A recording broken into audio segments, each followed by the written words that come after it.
Okay students, आप सभी का स्वागत है। आज हम टॉपिक पढ़ने वाले हैं रेवेन्यू।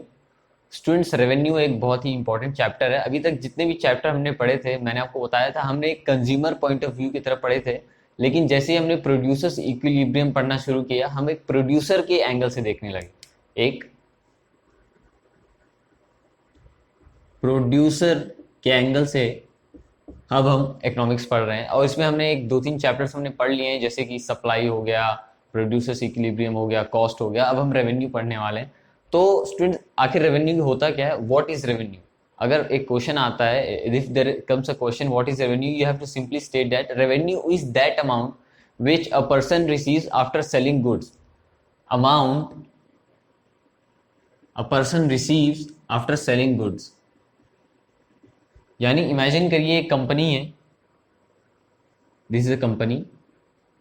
अब कंपनी अपना एक सामान बेचती है जनरल पब्लिक को। अब वो कुछ भी सामान हो सकता है, आप कुछ भी सामान एज्यूम कर सकते हैं। You can assume anything. It can be a car, it can be a shampoo, it can be a camera. Let me assume it is as bread. Every time I take the example of bread because it is the staple food, it is very easy to give an example. So bread, एक company bread बेचती है, लोग उससे bread खरीदते हैं, और bread खरीदने के बजाय उसे कुछ पैसे देते हैं। Irrespective of the condition of money, वो किसी भी कंडीशन में हो सकती है। वो एक चेक हो सकती है, कैश हो सकती है, डिजिटल मनी हो सकती है।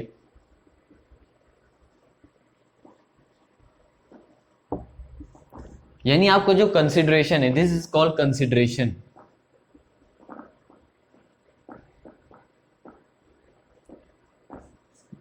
यानी अगर कोई भी अमाउंट देना इस कंपनी को वापस, बजाय उसके सामान लेके, आपने उनसे सामान लिया और कंपनी को कुछ पैसे दे दिया, उस पैसे को बोलते हैं कंसिडरेशन। उस कंसिडरेशन के अमाउंट को हम बोलते हैं रेवेन्यू, जो आपका चैप्टर है रेवेन्यू। ओके स्टूडेंट्स, तो रेवेन्यू आप समझ चुके हैं होता क्या है। रेवेन्यू दोनों प्रोडक्ट्स, हम टेंजिबल गुड्स जैसे कि जो गुड्स होते हैं और सर्विसेज, दोनों के लिए रेवेन्यू होता है। रेवेन्यू काफी इंपॉर्टेंट पार्ट है। रेवेन्यू ये बताते हैं कि कंपनी कितना अच्छा परफॉर्म कर रही है। फॉर एग्जांपल, एक कंपनी है, कंपनी ए और कंपनी बी। कंपनी ए का रेवेन्यू ज्यादा है, कंपनी बी का रेवेन्यू कम है। तो it is very easy choice if someone ask which company is better. Of course company A is better because its revenue is higher. तो revenue एक काफी इंपॉर्टेंट टर्म है और एस्पेक्ट है एक कंपनी का, या फिर एक फर्म का, या फिर एक इंडिविजुअल प्रोड्यूसर का। ओके स्टूडेंट्स, अब हम देखेंगे कि कितने तरह के रेवेन्यू होते हैं, उनके बीच रिलेशनशिप क्या होता है। Okay students, now we will study types of revenue. Types of revenue.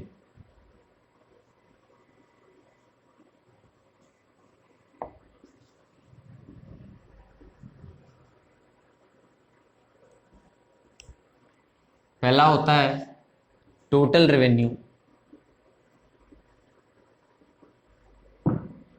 Total revenue पहला पार्ट होता है रेवेन्यू, टोटल रेवेन्यू, जिसे हम टीआर भी बोलते हैं। टीआर से रिप्रेजेंट करेंगे। सेकंड होता है एवरेज रेवेन्यू।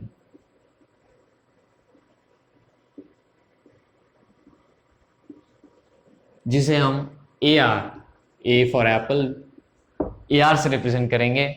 थर्ड होता है मार्जिनल रेवेन्यू,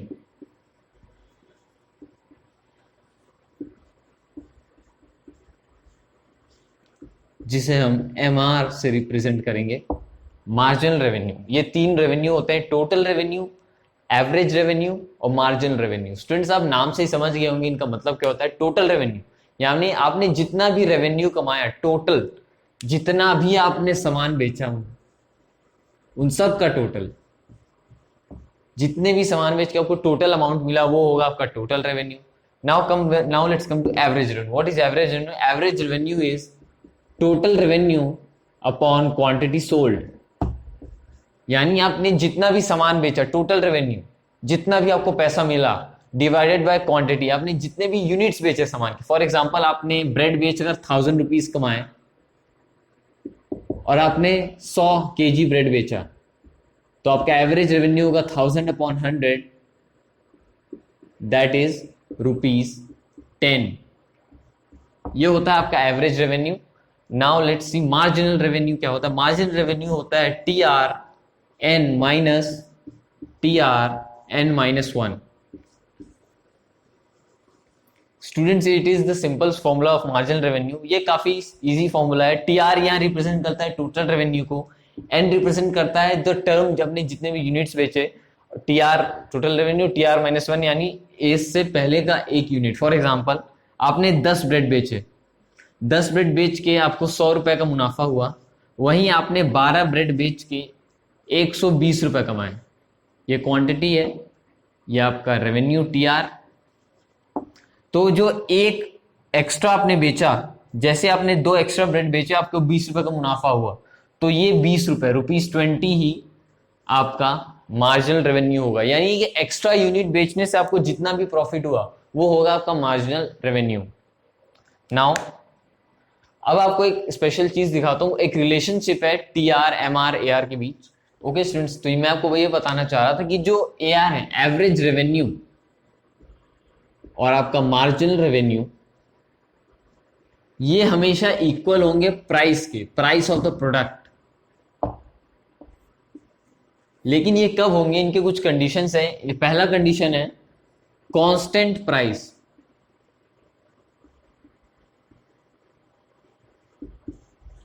कांस्टेंट प्राइस यानी जब प्राइस बढ़ घट नहीं रहा है, एक ही प्राइस है आपका। जो भी प्रोडक्ट है, इमेजिन करिए ये एक प्रोडक्ट है, इस प्राइस की ₹10 थी, और ये प्राइस ऊपर नीचे नहीं बढ़ रहा है, यानी ये 11 भी नहीं हो रहा, 9 भी नहीं हो रहा, यानी इसकी प्राइस जब कांस्टेंट है तो उस कंपनी का जो एवरेज रेवेन्यू होगा वो प्राइस 10 ही होगा, और मार्जिनल रेवेन्यू होगा वो भी प्राइस 10 ही होगा। क्योंकि इमेजिन करिए, फॉर एग्जाम्पल, आपने 100 पेन बेचे और हर पेन की कॉस्ट थी ₹10, ₹10 आपका प्राइस हो गया। उसी के साथ आपने 100 पेन बेचे थे, तो आपको ₹1000 ऑफ कोर्स मिलेंगे एज अ रेवेन्यू, और 1000 आपका टोटल रेवेन्यू, उसको आप डिवाइड कर दीजिए 100 से, तो आएगा ₹10, जो कि है प्राइस के इक्वल। यानी जब भी कोई कमोडिटी का प्राइस इक्वल होगा, when there is a price of the commodity is constant, वो चेंज नहीं हो रहा है, then AR, that is average revenue, and MR, that is margin revenue, is equal to price। ये तीनों सेम होंगे। ओके स्टूडेंट्स, अब मैं आपको बताऊंगा कि AR, MR और TR कर्व कैसे बनते हैं। ओके स्टूडेंट्स, अब हम देखते हैं कि जो total revenue TR, margin revenue MR और एवरेज रेवेन्यू AR, तीनों का कर्व कैसे बनेगा। उससे पहले आपको बताना चाहूंगा रेवेन्यू शेड्यूल।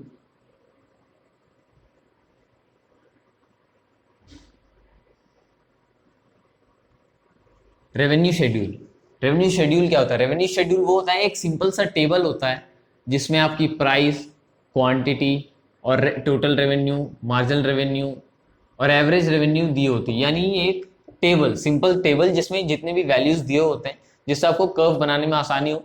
द टैब्लेटिक रिप्रेजेंटेशन, ये टेबल रिप्रेजेंटेशन होता है ऑफ द क्वांटिटी, प्राइस वगैरह वगैरह, ये होता है आपका revenue schedule. Okay, now let's see the curve, that is TR, MR and AR curve। इसमें दो कंडीशन है। पहला, when price is constant। दूसरा, when price is falling।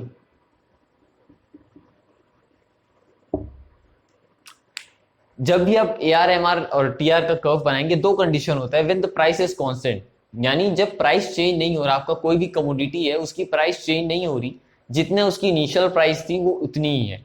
Second condition है when the price is falling, ये बताता है कि जब प्राइस गिर रहा है किसी भी कमोडिटी का। फॉर एग्जाम्पल, ये कमोडिटी, इसकी प्राइस थी ₹200, अब इसकी प्राइस हो गई ₹150, फिर अगले महीने प्राइस हो गई ₹100, और इसी तरह प्राइस गिरती रही, प्राइस गिरती रही। ये दूसरी कंडीशन है when the price is falling. इसमें कर्व्स बनेंगे लेकिन अलग बनेंगे, उनका शेप अलग होगा, प्रॉपर्टीज अलग होंगी। तो अब देखते हैं कि when the price is constant, यानी जब प्राइस सेम है तब कर्व कैसे बनेंगे। ओके, तो मैं एक शेड्यूल बना देता हूं। ये है quantity, this is price,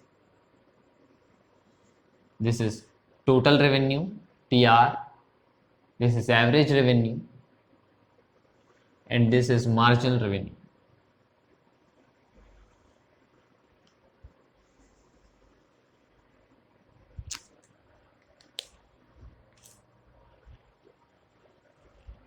okay, तो क्वांटिटी सिंपल हम डाल देते हैं 1 2 3 4 5। प्राइस हम सेम रखेंगे क्योंकि पहला कंडीशन है, 10 ही रुपीज हम प्राइस रखते हैं। अब टोटल रेवेन्यू मैंने आपको बताया था, जितनी भी यूनिट सोल्ड है इनटू प्राइस, ये होता है आपका टोटल रेवेन्यू। तो इससे हम टोटल रेवेन्यू निकालेंगे, प्राइस इंटू क्वांटिटी आपका टोटल रेवेन्यू होता है। तो इसमें पहला कंडीशन में टोटल रेवेन्यू ₹10, ₹20, ₹30, ₹40, ₹50, ये इस तरह से निकलता जा रहा है। अब एवरेज रेवेन्यू क्या होता है, मैंने आपको एवरेज रेवेन्यू बताया था। Average revenue is equals to TR divided by quantity, यानी TR को क्वांटिटी से डिवाइड कर दीजिए तो एवरेज रेवेन्यू निकल आएगा। तो यहाँ एवरेज रेवेन्यू आएगा 10, यहाँ आएगा 10, यहाँ आएगा 10, यहाँ पर भी 10 और यहाँ पर भी 10। देखिए मैंने आपको बताया था कि जब प्राइसेस कांस्टेंट होती है, प्राइस चेंज नहीं होती, तब एवरेज रेवेन्यू प्राइस के इक्वल होता है। और ये आप देख सकते हैं कि 10 अगर प्राइस है किसी भी कमोडिटी की तो उसकी एवरेज रेवेन्यू भी 10 ही होगी when the prices are constant. Okay, now let's see the marginal revenue. क्योंकि ये पहला प्रोडक्ट हमने बेचा तो मार्जिनल रेवेन्यू डैश होगी, क्योंकि इससे पहले हमने कोई प्रोडक्ट नहीं बेचा था। ठीक है, अब सेकंड में आते हैं, तो यहाँ पर 10 से एवरेज रेवेन्यू, यहाँ टोटल रेवेन्यू 10 से 20 आ गई तो मार्जिनल रेवेन्यू होगी 10, 20 से 30 हो गई 10, 30 से 40 हो गई 10, एंड 40 से 50 हो गई 10। ये भी लगभग प्राइस के इक्वल ही है, सिर्फ इस जगह को छोड़ के, क्योंकि वहां पर कोई कमोडिटी इससे पहले बिकी नहीं थी तो मार्जिनल रेवेन्यू भी नहीं होगा। नाउ अब इसके कर्व्स कैसे बनेंगे, देखिए कर्व्स सिंपल तरीके से बनेंगे। एक ज्योग्राफिकल रिप्रेजेंटेशन होता है,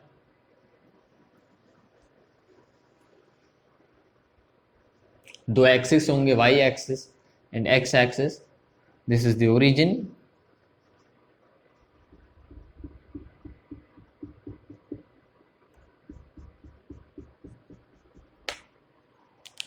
नाउ अब इसके कर्व ऐसे बनेंगे। देखिए जो टोटल रेवेन्यू है, टोटल रेवेन्यू जीरो तो हुआ नहीं कभी, 10 से स्टार्ट हुआ, तो हम उसे 10 से स्टार्ट करेंगे और अपवर्ड स्लोपिंग होगा, अपवर्ड स्लोपिंग। ये आपका टोटल रेवेन्यू। टोटल रेवेन्यू हमेशा बढ़ता रहेगा क्योंकि जैसे जैसे आपकी प्राइस है कांस्टेंट है, लेकिन जैसे जैसे आपके यूनिट्स बिकते हैं वैसे वैसे टोटल रेवेन्यू बढ़ता है। Now let's C average revenue. और ये आप ये देखेंगे जो एवरेज रेवेन्यू है वो हमेशा प्राइस के इक्वल है। तो जितनी प्राइस होगी, फॉर एग्जांपल ये जो प्राइस है ये होगी आपकी AR एवरेज रेवेन्यू, और यही होगी आपकी मार्जिनल रेवेन्यू। मार्जिनल रेवेन्यू खैर यहां से स्टार्ट होगी एक यूनिट बाद 10 से ही, ये होगी AR इक्वल्स टू MR, और यहीं पर होगा आपका प्राइस, ये है units, and this is revenue.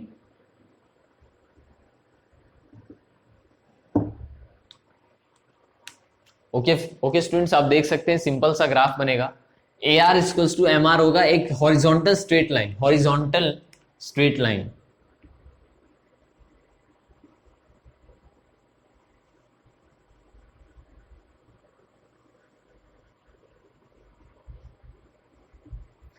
Whenever the price of the commodity is constant, we will see a horizontal straight line of average revenue and margin revenue curve। दोनों equal तो होंगे ही प्राइस के, लेकिन वो एक हॉरिजॉन्टल स्ट्रेट लाइन होगा। लेकिन जो टोटल रेवेन्यू है वो अपवर्ड स्लोपिंग होगा,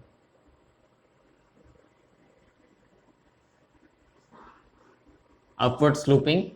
और ये धीरे धीरे चढ़ता जाएगा कि जैसे जैसे आपने यूनिट्स ज्यादा बेचते गए टोटल रेवेन्यू भी बढ़ता चला जाएगा। अब देखते हैं स्टूडेंट जो हमारा सेकेंड कंडीशन था, when the price is falling. अब ये सोचने वाली बात है कि प्राइस फॉल क्यों हो रहा है। बहुत सारे स्टूडेंट्स पूछते हैं कि प्राइस फॉल क्यों होता है, तो हमने ये सिंपल सा लॉजिक है कि whenever the price decreases the seller come and sells more, यानी जैसे जैसे प्राइस गिरती है लोग अट्रैक्ट होते हैं, वो सोचते हैं कि चलो सस्ते में ज्यादा सामान मिल रहा है तो हम खरीदते जाते हैं, इसीलिए प्राइस जैसे ही गिरती है टोटल रेवेन्यू बढ़ता है। चलिए देखते हैं इसका कंडीशन कैसे होगी। ओके स्टूडेंट्स, तो ये दूसरा केस है,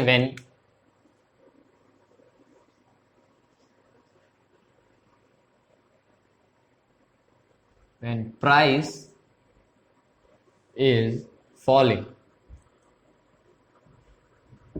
अब प्राइस गिर रहा है तो इसका हम सिंपल शेड्यूल बना देंगे। This is quantity, this is price, this is total revenue, marginal revenue and average revenue.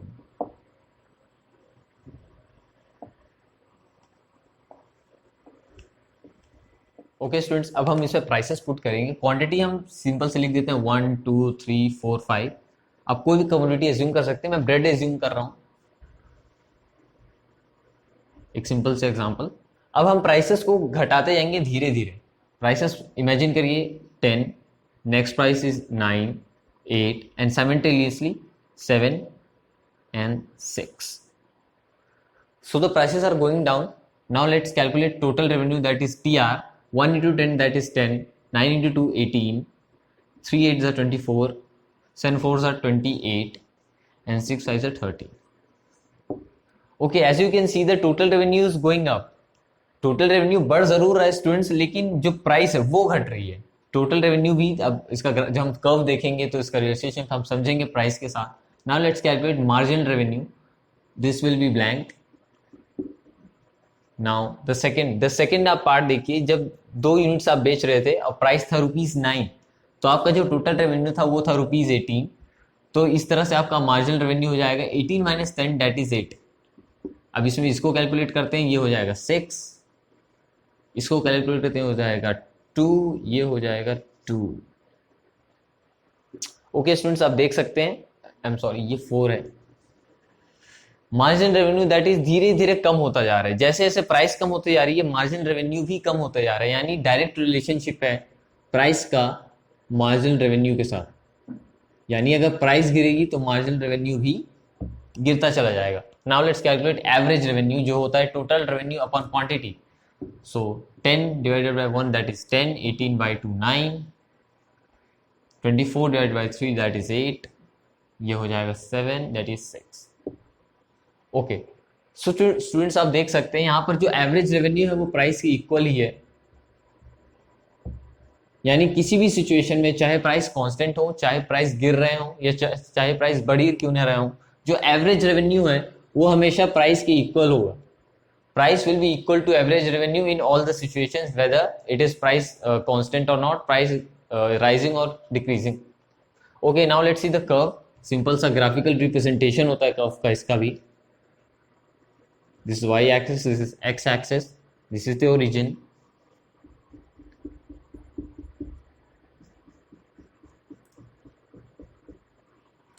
अब स्टूडेंट्स हम थोड़ा ध्यान देने की जरूरत है, क्योंकि जब हमने पहला कंडीशन था, जब प्राइस कांस्टेंट थी, तो जो टीआर कर्व था वो सिंपल ऊपर चले आता था, उसमें कोई भी चेंजेस नहीं होते थे। लेकिन क्योंकि अब प्राइस घट रही है तो उसका शेप भी चेंज होगा। तो आप देख सकते हैं जो टीआर है वो पहले 10, देन 18, देन 24। इसको अगर हम ऐसे करें 10, then 18, then 24, then 28 and then 30, ये कुछ ऐसा बनेगा।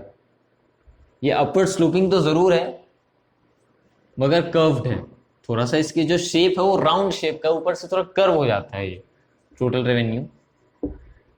क्योंकि जो इंक्रीजिंग रेट है वो कम हो जाती है, जो स्पीड है बढ़ने की वो कम हो जाती है टोटल रेवेन्यू की। अब हम देखते हैं मार्जिनल रेवेन्यू भी धीरे धीरे कम होता जा रहा है। वो था पहले 8 को हम रिप्रेजेंट कर देंगे, ये है यहाँ, वो धीरे धीरे गिरता जाएगा। उसी का जैसे होता है आपका एवरेज रेवेन्यू, ये भी गिरता चला जाएगा, AR और MR। ओके स्टूडेंट्स, ये 2 सिचुएशन थे। पहला सिचुएशन था when the prices are constant, यानी जब प्राइस चेंज नहीं हो रही है आपकी कमोडिटी, या आप जो भी कमोडिटी बेच रहे हैं उसकी प्राइस चेंज नहीं हो रही। यानी अगर प्राइस ₹10 है तो प्राइस ₹11 भी नहीं हो रही है, प्राइस ₹9 भी नहीं हो रही है। और ये जो दूसरा कंडीशन है, जब प्राइस धीरे धीरे कम होती है। और धीरे धीरे प्राइस कम क्यों होती है, थोड़ा लॉजिक लगाना पड़ेगा स्टूडेंट्स की। जैसे ही प्राइस कम होगी, लोगों, जनरल पब्लिक को पता चलेगा कि एक कमोडिटी की प्राइस कम हो गई है, तो वो ज्यादा परचेज करेंगे, और जैसे ज्यादा परचेज करेंगे तो रेवेन्यू भी बढ़ेगा। इस वजह से प्राइस जो है प्रोड्यूसर अपना घटाता है कोई प्रोडक्ट का। तो स्टूडेंट्स ये चैप्टर खत्म हो चुका है, रेवेन्यू। काफी इजी सा चैप्टर है, प्रोड्यूसर के पॉइंट ऑफ व्यू से था। इसी के साथ थैंक यू।